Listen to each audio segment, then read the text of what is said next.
নমস্কাৰ divine untold ষ্টৰীৰ আন এটি খণ্ডলৈ আপোনালোক সকলোকে স্বাগতম জনাইছোঁ। আজি আমি উপস্থিত আছোঁ গুৱাহাটীৰ মাজমজিয়াতে থকা ভীমশংকৰ জ্যোতিৰ্লিংগত। আহক এতিয়া আমি ভিতৰলৈ যাওঁ আৰু আপোনালোকক দেখুৱাম ইয়াত কি আছে। আপোনালোকে যেতিয়া ভীমশংকৰ জ্যোতিৰ্লিংগলৈ আহিব তেতিয়া আপোনালোকে সোমায়ে প্ৰথমতে আপোনালোকে এটা গণেশ মন্দিৰ পাব। আহক এতিয়া গণেশ মন্দিৰলৈ গৈ বাবাৰ আশীৰ্বাদ লওঁ।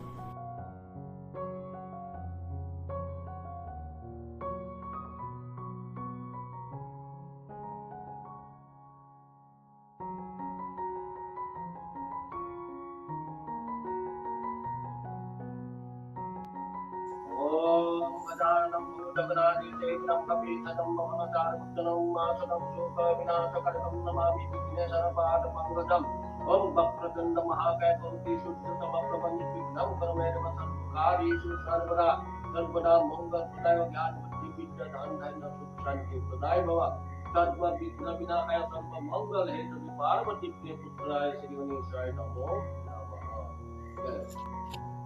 আপোনালোকে এই শিলটো দেখিছেনে? এই শিলটোৱে হৈছে এই গণেশ বাবাৰ মূৰ্তি।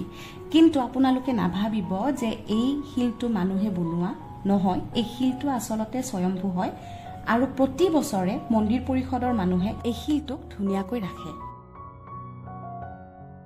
ভক্তপ্ৰাণ লোকসকল, আপোনালোকে এই শিলটোত 3D আকাৰৰ গণেশ বাবাৰ মূৰ্তি খোদিত হৈ থকা দেখিছেনে? এই মূৰ্তিটো কিন্তু এতিয়া খোদিত কৰা নহয়। এই শিলটো বহু শতিকা আগত এজন মানুহে খোদিত কৰিছিল।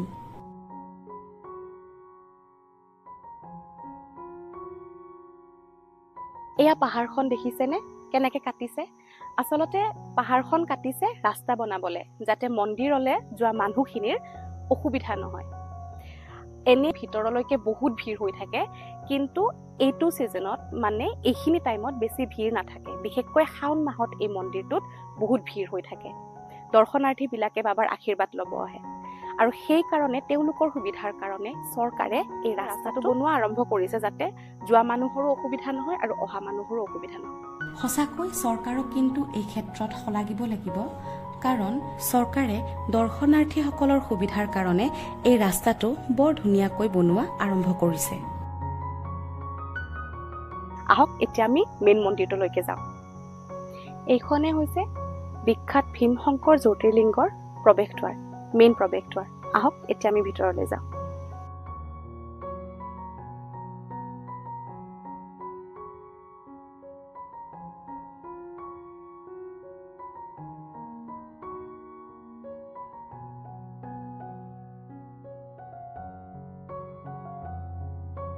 আপোনালোকে জানেনে, পৃথিৱীত যিমানবোৰ জ্যোতিৰ্লিংগ আছে সেই জ্যোতিৰ্লিংগবোৰ কিছু দুৰ্গম ঠাইত অৱস্থিত।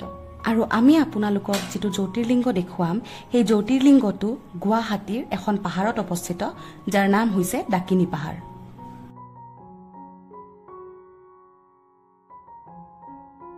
এই ডাকিনী পাহাৰতে ভীমাসুৰ নামৰ এজন অসুৰে বাস কৰিছিল। এই অসুৰটোক নিধন কৰিবলৈ স্বয়ং শ্ৰী মহাদেৱ এই শিৱলিংগটোৰ পৰা প্ৰকট হৈছিল। আৰু এই শিৱলিংগটোৱে হৈছে ভাৰতবৰ্ষৰ 6 নম্বৰ জ্যোতিৰ্লিংগ, যিটো জ্যোতিৰ্লিংগ দৰ্শন কৰিবলৈ ভাৰতবৰ্ষৰ বিভিন্ন প্ৰান্তৰ পৰা ভক্তগণ আহি এই মন্দিৰটোত ভিৰ কৰেহি। আৰু এই ফটোখনৰ পৰাই আপোনালোকে 12টা জ্যোতিৰ্লিংগৰ বিষয়ে জানিব পাৰিব। আপোনালোকে এই জ্যোতিৰ্লিংগটোৰ উদ্ভাৱনৰ আঁৰৰ কাহিনী জানেনে? আজি মই আপোনালোকক এই জ্যোতিৰ্লিংগটোৰ উদ্ভাৱনৰ কাহিনীটো বিৱৰি ক'ম। শিৱপুৰাণ মতে ভীমাসুৰ কুম্ভকৰ্ণ আৰু কৰ্কটীৰ পুতেক আছিলে। ভীমাসুৰে ব্ৰহ্মাৰ তপস্যা কৰিছিল বৰ পাবলৈ, আৰু তেওঁ বৰ বিচাৰিছিল যাতে তেওঁ কেতিয়াও শ্ৰী বিষ্ণুৰ লগত যুদ্ধ কৰিলে নমৰে। ভীমাসুৰে ব্ৰহ্মাৰ পৰা বৰ লাভ কৰাৰ পিছত তেওঁ শ্ৰী বিষ্ণুক যুদ্ধ কৰিবলৈ আহ্বান কৰে, আৰু শ্ৰী বিষ্ণুৱেও তেওঁৰ লগত যুদ্ধ কৰে। কিন্তু সেই যুদ্ধত ভীমাসুৰ জয়ী হয়, আৰু তাৰ পিছত তেওঁ সকলোফালে নিজৰ অত্যাচাৰ আৰম্ভ কৰে। তাৰ পিছত তেওঁ কামৰূপৰ ৰজা কামৰূপেশ্বৰ আৰু তেওঁৰ পত্নী দক্ষিণা দেৱীক বন্দী কৰে, আৰু সেই বন্দীশালতে কামৰূপেশ্বৰ আৰু তেওঁৰ পত্নীয়ে শিৱ বাবাক আৰাধনা কৰে। তাৰ পিছত এদিন ৰজা কামৰূপেশ্বৰ আৰু তেওঁৰ পত্নীয়ে যেতিয়া শিৱ বাবাক আৰাধনা কৰি আছিলে, ভীমাসুৰে তেওঁলোকক মাৰিবলৈ চেষ্টা কৰিছিলে আৰু সেইখিনি সময়তে শিৱ বাবা এই ঠাইতে শিৱলিংগটোৰ পৰা প্ৰকট হৈ ভীমাসুৰক বধ কৰিছিলে। আপোনালোকে নিশ্চয় দেখিছে মন্দিৰ পৰিষদে এই মন্দিৰটো কিমান ধুনীয়াকৈ ৰাখিছে। ভক্তগণে যাতে বাবাক ভালদৰে দৰ্শন কৰিব পাৰে সেইবাবে তেওঁলোকে চাৰিওফালে বাঁহৰ বেৰৰ ব্যৱস্থা কৰি দিছে। যিখিনি সময়ত বাবাক পূজা অৰ্চনা কৰা হয় আমি ঠিক সেইখিনি সময়তে মন্দিৰটোলৈ গৈ পাইছিলো আৰু তাৰে পুৰোহিত এজনৰ পৰা আমি কিছু নজনা কথা জানিবলৈ চেষ্টা কৰিছিলো। আহকচোন আমি এতিয়া মন্দিৰটোৰ বিষয়ে কিছু নজনা কথা জানিবলৈ চেষ্টা কৰোঁ। এনেকুৱা এই জাগাটোৰ নাম হ'ল দাক্ষিণীপুৰ বুলি কয়। দাক্ষিণীপুৰত এক শৈজ পৰ্বত আছে, ভীমা নামৰ এক অসুৰ বাস কৰি আছে। তেখেতে আছিল কুম্ভকৰ্ণৰ ল'ৰা। তো অসুৰ তপস্যা কৰি কিনে ব্ৰহ্মাৰ পৰা বৰদান পায়। ভীমা অসুৰে কি কৰিছিল, ইয়াতে লগত লাগি থকা আমাৰ কামৰূপেশ্বৰ কাম দেৱতাক বন্দী কৰি আনি ইয়াতে ৰাখি থৈছিল। এতিয়া বন্দীশালাত কি কৰিছিল, সেই কাম দেৱতাই কি কৰিছিল, তেখেতে জ্যোতিলিং বনাই কামৰাজে নম শিৱায় জপ কৰি আছিল। যেতিয়া নম শিৱায় জপ কৰি আছিল, তেতিয়া শৈজ পৰ্বতৰ পৰা ভীমা অসুৰে আহি কিনে কৈছিল, সেই কামদেৱ তুমি মোৰ বন্দীশালাত বন্দী হৈ থাকি মোক নুপুচাকৈ এই জ্যোতিলিং বনাই তুমি নম শিৱায় জপ কৰি আছা। তুমি নম শিৱায়টো বন্ধ কৰা, জ্যোতিলিংটো তুমি ভাঙি দিয়া, আনহাত এই দুটা কথা নহ'লে তোমাক মই মাৰি পেলাম। তেতিয়া কামদেৱে কৈছিল, সেই ভীমা অসুৰ মই নম শিৱায় বন্ধ কৰিব নোৱাৰো আৰু জ্যোতিলিংও ভাঙি দিব নোৱাৰো, কাৰণ এই জ্যোতিলিংত স্বয়ং মহাদেৱ বিৰাজমান হৈ আছে। গতিকে তোমাৰ বন্দীশালাত মই বন্দী হৈ আছো, তুমি যি কৰে তাকে কৰা। তেতিয়া ভীমা অসুৰে কৈছিল, সেই কামদেৱ তুমি মোৰ কথা নুশুনিলা, তোমাৰ আৰাধ্য দেৱতাক তোমাক ৰক্ষা কৰাৰ কাৰণত আহ্বান কৰা, এতিয়াই তোমাক মই মাৰি আছো। ভীমা অসুৰে কি কৰে, তেখেতৰ চোকা অস্ত্ৰৰে কামদেৱক মাৰাৰ কাৰণত তেখেতৰ তৰোৱাল দোলা মাৰিছিল। দোলা মাৰি দিয়াৰ অৱস্থাত কামদেৱক বচোৱাৰ কাৰণে মহাদেৱে ইয়াতে এই জ্যোতিলিংগত প্ৰকট হৈ তেখেতৰ তৰোৱাল জ্বলাই দিলে আৰু ভীমা অসুৰকো জ্বলাই দিছিল। এই শৰীৰটো তেখেতৰ ফলতে অকণমান ইয়াতে আছে, তেখেতৰ শৰীৰ জ্বলিয়ে থাকিল। জ্বলি থকাৰ অৱস্থাত এতিয়া স্বৰ্গৰ ইন্দ্ৰ দেৱতাই মহাদেৱৰ লীলা চোৱাৰ কাৰণে আৰু উপস্থিত হ'ল, আহি ক'লে, হে মহাদেৱ, ভীমা অসুৰতো ব্ৰহ্মাৰ বৰ্ণন আছে, তেখেতৰ শৰীৰটো জুই নুনুমাই, গতিকে আপুনি ইয়াৰ উপায় দিয়ক। তেতিয়া কৈছিল, হে ইন্দ্ৰদেৱ, ইয়াৰ উপায় আছে, তোমালোকে মা গংগাক আহ্বান কৰা, মা গংগা আহি তেখেতৰ শৰীৰৰ জুই নুমাই দিব। তেতিয়া ইন্দ্ৰ দেৱতা সকলো মহাদেৱৰ কথা শুনি মা গংগাক আহ্বান কৰিলে। মা গংগা ইন্দ্ৰ দেৱতাৰ আহ্বানত সন্তুষ্ট হৈ আহি তেখেতৰ জুই নুমাই দি আৰু সেই দিন ধৰি মা গংগা বৈ থাকিল। বৈ থকাৰ অৱস্থাত আৰু ইন্দ্ৰ দেৱতাই ক'লে, হে মহাদেৱ, ইয়া হ'ল দাক্ষিণীপুৰ বৰ কুৎসিত জাগা, আপুনি ভক্তৰ কল্যাণৰ কাৰণে এই জ্যোতিলিংগত সদায় বিৰাজমান হৈ থাকক। তেতিয়া মহাদেৱে কৈছিল, হে ইন্দ্ৰ দেৱতা, মই ব্ৰহ্মা বৰদানটো ৰক্ষা কৰাৰ কাৰণে ভীমা নামৰ অসুৰৰ নামেৰে ভীমা শংকৰ ভীমেশ্বৰ হৈ থাকিম। সেই দিনৰ পৰা মন্দিৰটোৰ নাম হ'ল ভীমা শংকৰ মন্দিৰ, জ্যোতিলিংটোৰ নাম হ'ল ভীমেশ্বৰ জ্যোতিলিং। তো 12 জ্যোতিলিংৰ ভিতৰত আমাৰ এইটো 6 নম্বৰ জ্যোতিলিং। তো প্ৰথমতে সোমনাথ জ্যোতিলিং, মুলকাট জ্যোতিলিং, মহাকাল জ্যোতিলিং, ওংকাৰেশ্বৰ জ্যোতিলিং, কেদাৰেশ্বৰ জ্যোতিলিং, ভীমেশ্वर জ্যোতিলিং, विश्वनाथ, त्र्यंबकेश्वर, बैद्यनाथ, नागेश्वर, रामेश्वर, भुवनेश्वर। तो 12 ज्योतिर्लिंग में 6 নম্বৰ জ্যোতিৰ্লিং ভীমা শংকৰ ভীমেশ্বৰ আমাৰ কামৰূপত এইটো এটা আছে। নমস্তে, ধন্যবাদ।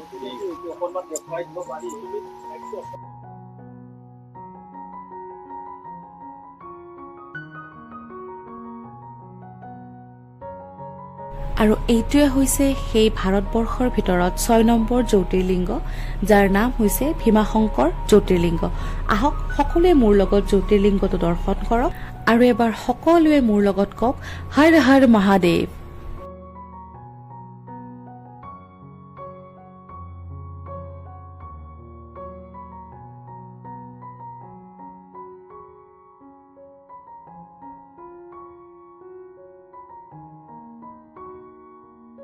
সঁচাকৈয়ে এটা শান্তিৰ আৰু এটা দৈবিক পৰিৱেশ। সঁচাকৈয়ে ইমান ভাল লাগিছে মন্দিৰটোলৈ আহি। আপোনালোকেও আহিব, আপোনালোকৰ মনতো এক শান্তিৰ বিৰাজমান হ'ব।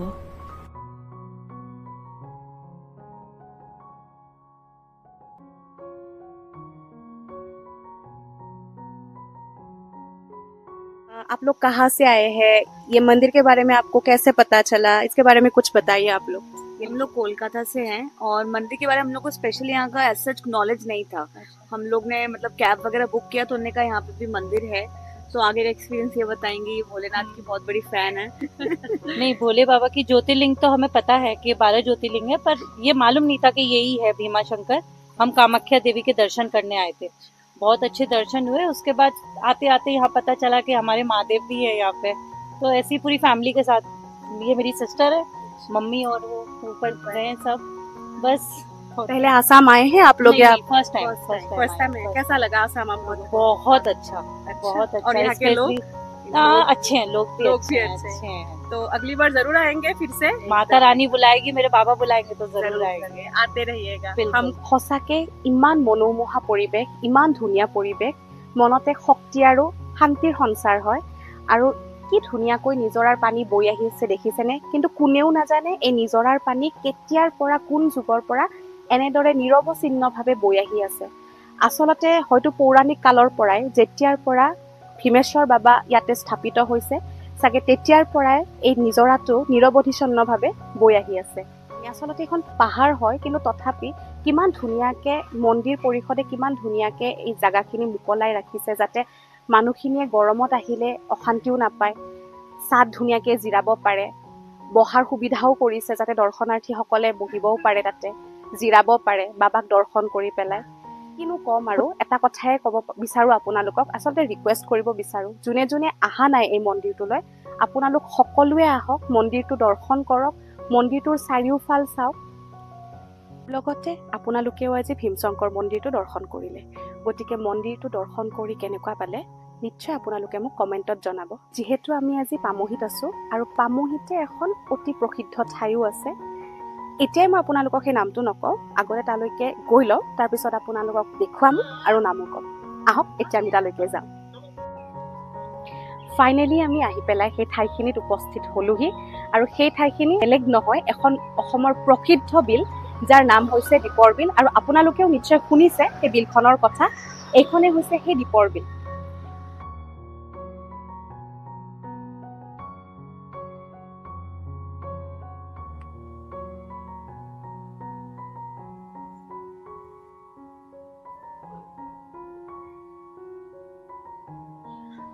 আৰু দীপৰ বিলৰ একদম ওচৰতে আছে এটা মন্দিৰ, যিটো হৈছে শিৱ মন্দিৰ, আৰু যাৰ নাম হৈছে ভাঙাৰা গোসাঁই মন্দিৰ। আপোনালোকে যেতিয়াই দীপৰ বিললৈকে আহে তেতিয়াই এই মন্দিৰটো দৰ্শন কৰিব।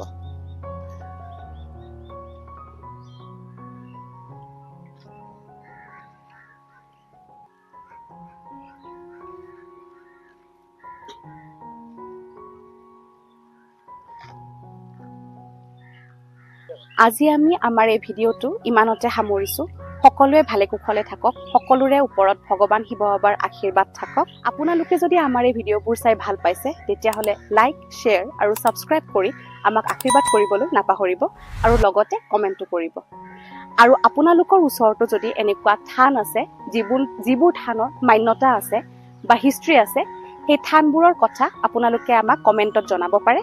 আমি তালৈ গৈ সেই থানসমূহো আপোনালোকক দেখুৱাবলৈ চেষ্টা কৰিম। আজি ইয়াতে সামৰিছোঁ। নমস্কাৰ।